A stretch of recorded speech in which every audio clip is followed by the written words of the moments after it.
meu caneco.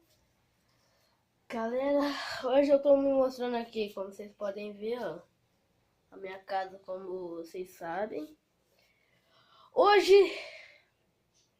eu tô gravando esse vídeo porque alguns comentários me pediram pra mim trocar meu nome, porque Pro Gamer, como vocês sabem, é o nome do meu canal, o meu nome e tal.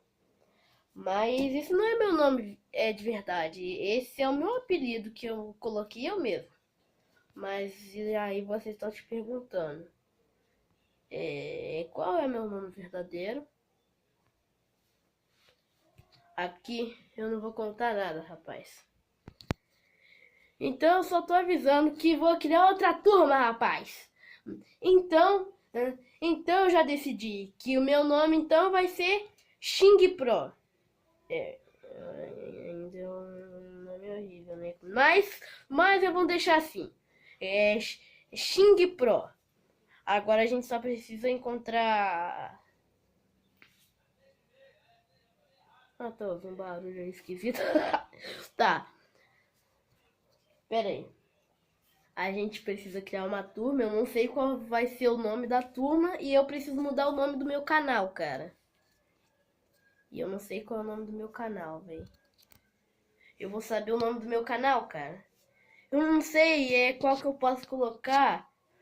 Eu não sei qual que eu posso colocar. Ô, gente. Impressão minha, eu tenho alguma coisa na cozinha. Não, vamos ver se tem alguma coisa na cozinha. Claramente não deve ter nada, cara, que tá muito escuro. Acendi a luz aqui pra ver melhor. Nada. Não, aqui não tem nada na cozinha, rapaz. Aqui é a cozinha normal. Aqui só tem mais coisas, mas não é nada. É, tudo normal assim mesmo.